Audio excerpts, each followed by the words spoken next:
News India 27 नव्या पिढीचं नवं माध्यम आणि आपला राग रोष व्यक्त करतायत हे मला असं वाटतं केंद्राला देखील कळणं गरजेचं आहे। आणि त्याच्यासाठी म्हणून आम्ही येत्या 26 तारखेला रविवारी येत्या 26 तारखेला आम्ही हा मोर्चा आम्ही काढत आहोत।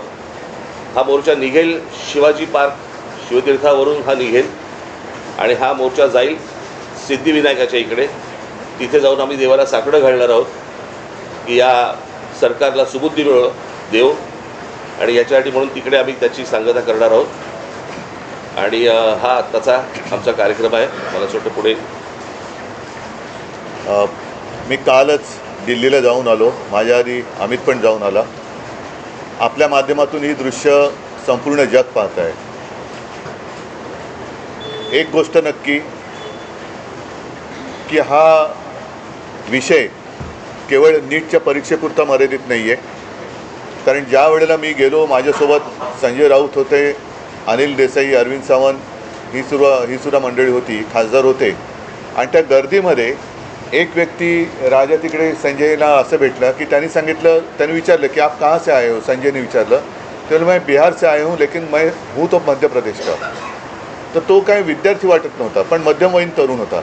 तर त्याला विचारलं आप क्यों आए हैं। तर त्यांनी सांगितलं की माझा व्यवसाय नीट चाललेला होता, माझी रोटी व्यवस्थित चालू होती, पण नोटबंदीच्या वेळेला माझी पूर्ण उद्योगधंदा रोजीरोटी उद्ध्वस्त झाली आणि तो राग व्यक्त करायला मी आलेलो आहे।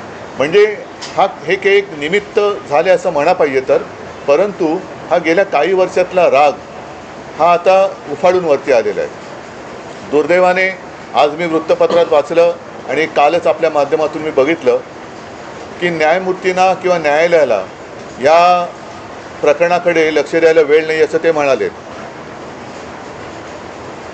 आता विषय असा झालेला आहे की दिल्लीमध्ये मला सुद्धा तिथल्या काही मुली भेटल्या आणि त्या संतप्त होत्या।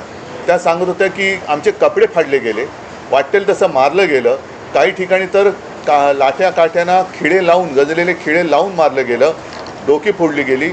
आणि काल एक व्यक्ती जी महिला म्हणजे मुलगी जी अत्यवस्थ होती, मला कल्पना नाही, आता तिचं येता वाचलं की आता आहे की नाही मला माहिती नाही आहे।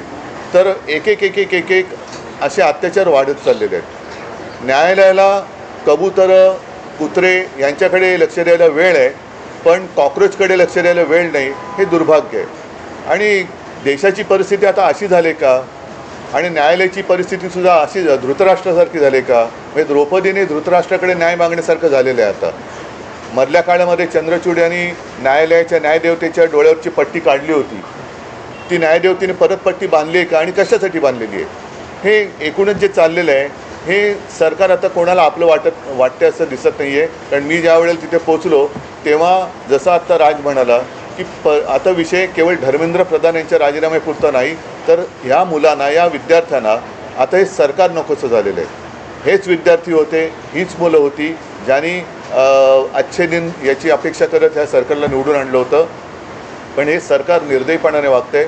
पंतप्रधानांनी आज ते काय ट्विट केले, खरं म्हणजे त्यांनी जाऊन बोलायला काय हरकत नव्हती।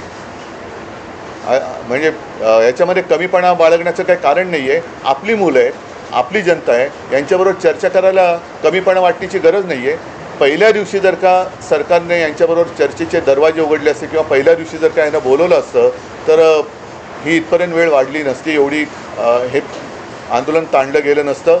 लोकांना आज व्यक्त व्हायचं, इतके वर्ष साठलेला राग, असंतोष हा उफाळून वर आलेला आहे आणि त्याला एक वाट करून देण्याचा आम्ही प्रयत्न करतो आहे।